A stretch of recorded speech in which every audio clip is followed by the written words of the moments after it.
Have you ever felt like something is blocking you, but you cannot point to one clear reason? Have you ever had days where nothing looks wrong on the surface, yet your heart feels heavy, as if an invisible knot is tightening from the inside? Welcome back to the channel. Today we are stepping into a topic that sounds like it belongs to music or meditation playlists, but actually touches the deepest parts of awakening: wisdom, karma, compassion, practice, and destiny. The first idea is that a so-called negative block is often not a curse, not a mysterious enemy, but a pattern of tension, attention, and memory that keeps repeating until it is met with awareness. The second idea is that Om chanting is not a magic eraser for life. It is a training that helps you stop feeding what keeps you stuck, so obstacles soften at the root, not just on the surface. Let me start with a scene that is so common it almost feels normal, even though it quietly drains people every day. You wake up and before you even move, the mind has already opened a folder of worries. What if this goes wrong? What if I fail? What if they leave? What if I never catch up? Your body is still in bed, but your nervous system is already running. You try to fix it by moving faster. You try to fix it by filling the silence. You try to fix it by proving you are fine. But the more you push, the more the inner knot seems to tighten. Many people call that knot negative energy. Some call it bad vibes. Some call it a block. Whatever label you use, the lived experience is the same. You feel less free than you want to be. You feel as if your own mind is holding you hostage. You feel as if life is heavy even when you are doing your best. Now imagine a different approach. Imagine you do not start by fighting the mind. You start by giving the body a signal of steadiness. You inhale, and on the exhale you release one long Om. Slowly enough that the sound becomes larger than your thoughts for a moment. You do it again and again, not as performance, not as superstition, as training. This is where the story begins. I once met someone who was convinced they were blocked in every direction. They were not lazy. They were not lacking intelligence. They were actually trying hard. But everything felt harder than it should. They would begin a project and lose focus. They would try to study and drift. They would make plans and then sabotage them. They would meet good people and then get suspicious. They would finally rest and then feel guilty for resting. Even joy felt unsafe, like it might be taken away. They described it like this: "It is as if my life has an invisible brake. I press the pedal, but I do not move. Or I move for a moment and then I stall. It makes me feel ashamed, like something is wrong with me." That shame is an obstacle by itself, and shame loves to hide inside the mind. It says, "You are broken. You are behind. You are not like others. You cannot change." Shame turns difficulty into identity.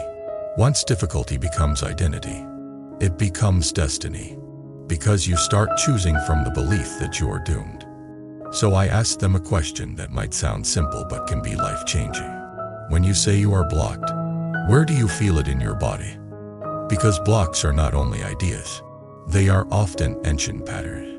The person paused and said, "My throat feels tight. My chest feels heavy. My belly feels hard. My jaw is clenched without me noticing." That is not a mystery curse. That is a nervous system that has learned to brace. It learned to brace from stress, from fear, from repeated disappointments, from old pain that was never fully processed. When the nervous system braces, the mind becomes narrower. When the mind becomes narrower, you interpret life through threat. When you interpret life through threat, you make choices that protect you short-term but trap you long-term. That is karma as a loop. Not punishment, but momentum. So I said, let us not start by solving your entire life. Let us start by teaching your body a new signal. And we began with Om. At first they were skeptical. They wanted complicated solutions. They wanted a perfect explanation. They wanted certainty. But the deeper you go into real practice, the more you realize that transformation is often simple. Not easy, but simple. The first time they chanted, their mind immediately judged it. This is silly. This cannot fix my problems. I should be doing something productive. That voice is familiar to many people. It is the voice of impatience. It is the voice of fear. It is the voice that tries to control life by controlling the next minute. Instead of fighting that voice, we let it be there, and we return to the sound. Here is what matters about OM. It is not only a sound, it is a posture. When you chant OM slowly, you naturally lengthen the exhale. A longer exhale tends to soften the body. When the body softens, the mind becomes less aggressive. When the mind becomes less aggressive, awareness becomes easier to access. Awareness is the beginning of awakening, because awareness is the part of you that can see patterns without being trapped by them. The person did not feel instant miracles, but they felt something that was even more valuable. They felt a small amount of space, and space is everything. When you have no space, you react, you snap, you avoid, you cling, you numb, you scroll, you eat for comfort, you chase validation, you attack before you are attacked, you hide before you are seen. These are all attempts to survive the inner tightness. They are understandable. They are human, but they create consequences. When you have space, you can choose. Choice is where wisdom lies. Wisdom is not a fancy philosophy. Wisdom is the ability to see what causes suffering and what reduces it, and then to live accordingly. So the person practiced daily, not for hours, just consistently. Morning was best, because morning sets the tone for the nervous system. Sometimes they practiced at night too, because night is when the mind often replays the day. After a week, they noticed a small shift. Their sleep became slightly deeper. That alone changed many things. Because when you sleep better, your mind is less dramatic. When your mind is less dramatic, obstacles feel less like monsters and more like tasks. After 2 weeks, they noticed something else. When stress rose, they could feel it earlier. Before, stress would explode and then they would say, "I do not know what happened." Now they could feel the first wave, a tightening in the throat, a fast breath, a heat in the face. That early detection is not a small thing. It is the doorway to freedom. If you can see the wave while it is still small, you do not have to drown in it. This is how OM begins to remove blocks. It does not erase reality. It changes your relationship with reality. But I want to take this deeper, because many people think blocks are only emotional. Sometimes blocks are moral. Sometimes they are karmic in the sense that they come from how we treat others. If you live with hidden dishonesty, your chest will not feel free.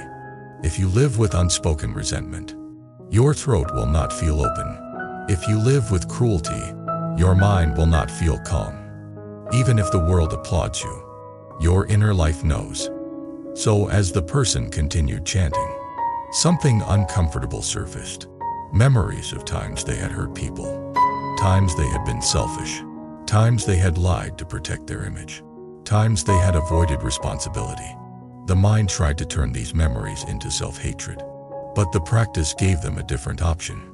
They could hold the memories with awareness and compassion, without excusing them, and without drowning in shame. This is where compassion becomes real. Compassion is not only pity for others. Compassion is the courage to face your own truth without violence.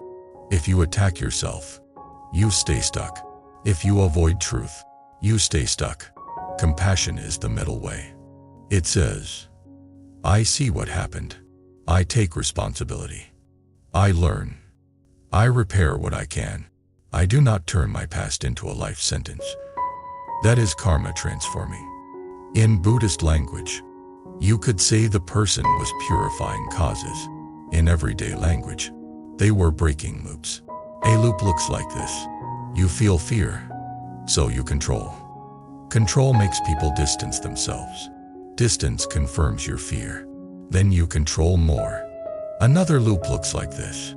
You feel shame, so you hide. Hiding creates loneliness. Loneliness increases shame. Then you hide more. Another loop looks like this. You feel stressed, so you seek quick comfort. Quick comfort creates new problems. New problems create more stress. Then you seek more comfort. OM chanting does not magically delete the loops. It shines light on them. And it gives you a steadier baseline so you can choose a different action at the crucial moment. Now let me tell you about the moment that convinced the person the practice was not just psychological comfort, but a real shift in destiny. They had a conflict with someone close. Not a dramatic movie fight, but a real conflict. The kind that quietly breaks trust if not handled well. The person felt the old wave rising. The urge to defend. The urge to attack. The urge to win. In the past, they would have sent a long message full of sharp words, and then regretted it. This time, they paused. They did one slow OM in a whisper, then another, silently in the mind.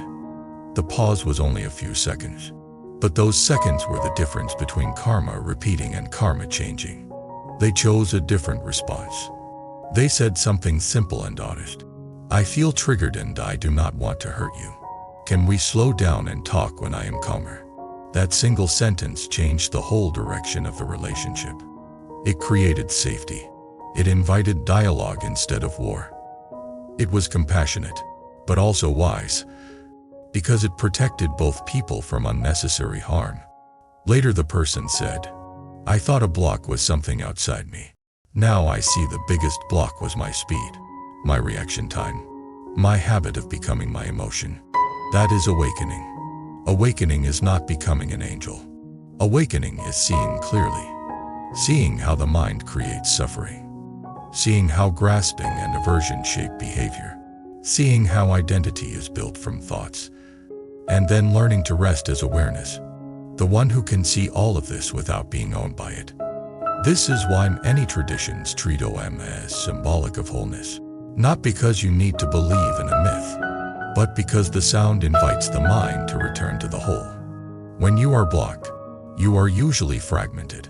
Part of you wants one thing, another part fears it, another part doubts you deserve it, another part wants to look perfect, another part wants to hide. Fragmentation drains energy. Wholeness restores energy. So when someone says OM chanting removes negative blocks, a mature way to interpret it is this. It removes fragmentation. It removes compulsive reactivity. It removes the inner noise that steals your power. And when those are removed, many outer obstacles become smaller. But I also want to be honest about something else. Sometimes people talk about negativity as if it is always external, like other people are toxic and you are pure. That is a trap. It can inflate ego. It can reduce compassion. It can make you avoid growth. Real practice makes you humbler, not superior. If chanting makes you kinder, it is working. If chanting makes you more patient, it is working. If chanting makes you less harsh in speech, it is working. If chanting makes you more willing to apologize and repair, it is working. If chanting makes you calmer but also colder, something is missing. Wisdom must be paired with compassion, otherwise calm becomes another mask. The person in the story began to notice this too. They realized they were quick to label others as negative, but the real negativity was their own inner narration. The constant criticism, the constant comparison, the constant suspicion. The more they chanted, the more they could see their narration as narration, not as truth. That is liberation. Because if you believe every thought, you live in a prison built by your own mind. If you can watch thoughts without believing them, the prison door is open. Now let us talk about practice, because practice is what turns a nice idea into a new destiny. Many people chant only when they are desperate, and then they stop when they feel better. That is like watering a plant only when it is dying. It is better than nothing, but it is not how a garden thrives. A steady practice is not glamorous. It is not dramatic. It is ordinary. But ordinary practice is what rewires the nervous system and changes the default patterns of the mind. If you chant a little each day, You are teaching the body a new home base. You are teaching the mind a new rhythm. You are teaching attention to return. That returning is the core of meditation too, not perfection. And returning is also the core of moral growth. You will still make mistakes. You will still have days where you are impatient. You will still have moments of selfishness. Returning means you do not justify harm. You do not drown in guilt. You return to awareness. You repair. You practice again. Over time, the person you are becoming becomes more trustworthy. Trustworthy to yourself. Trustworthy to others. Trustworthy to your own awakening. Now I want to speak about destiny in a way that is both spiritual and practical. Many people think destiny is what happens to you. But destiny is also what you become. Two people can face the same obstacle and create two different futures. One reacts with bitterness and becomes harder. Another responds with wisdom and becomes deeper. Same event, different destiny. The difference is inner cultivation. Om chanting is one form of inner cultivation. It is not the only one, but it is accessible. It is simple. It travels with you. You can do it in a quiet room, in a car before a stressful meeting, on a walk, even silently when you cannot speak. It becomes a portable doorway back to the center. The person in the story began to use OM in daily moments, before opening difficulty mails, before making important decisions, before speaking in conflict, before sleep. These small uses had big consequences because they reduced impulsive mistakes. They reduced unnecessary fights.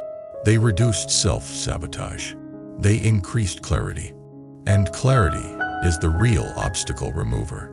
When you see clearly, you waste less time. You choose better. You create better causes. Better causes create better effects. That is karma in its simplest, most compassionate form. Now, some listeners might wonder about the idea of sound frequencies, then the mention of a certain number in hertz. I will keep this grounded. The specific number matters less than the principle. Rhythm and vibration can help the mind settle, and a settled mind can access wisdom. Some people find certain tones comforting. Others prefer silence. The path is not one size fits all.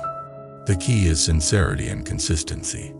If you use an audio track, use it as support, not as a replacement for awareness. If you chant aloud, chant gently, without strain. If you chant silently, feel the breath. The goal is not to chase a special sensation. The goal is to become more awake in your own life. And here is a deeper point that many people miss. The most powerful moment is not when you feel calm during chanting. The most powerful moment is when you remember the practice in the middle of real life. When you remember to pause before you say something harmful. When you remember to breathe before you spiral. When you remember to soften your body when anxiety rises. That is when blocks are truly removed. Because that is when karma is being rewritten in real time. Let me offer a final story that ties everything together, and then we will close. The person eventually faced a big life change. A job transition, uncertainty, financial pressure, the kind of situation that would have crushed them before. They still felt fear, because fear is human, but they did not drown. They had a daily anchor. They chanted OM each morning, and let the sound remind them, I can meet this moment. I do not have to fight the future in my imagination. I can take the next wise step. They began making practical choices. They planned carefully. They asked for help without shame. They reduced unnecessary spending. They studied. They applied for opportunities. They rested more. They stopped numbing. They spoke more honestly with people they loved. None of this was mystical, but it was made possible by inner steadiness. Months later, they told me something simple. The situation was still not perfect, but I feel free inside it. And because I feel free, I make better choices. And because I make better choices, the path is opening. That is what people mean when they say blocks are removed. Not that life becomes effortless, but that you stop being blocked from your own wisdom and compassion. Thank you for being here with me today. If you have been carrying a sense of heaviness, if you have been calling it negative energy or a block, I hope this talk offered you something steady and kind. You do not have to force your mind to be silent. You can train it gently. You do not have to win a war with yourself. You can return to awareness, one breath at a time, one OM at a time. Now I want to invite you to share your story in the comments. What kind of block do you feel most often?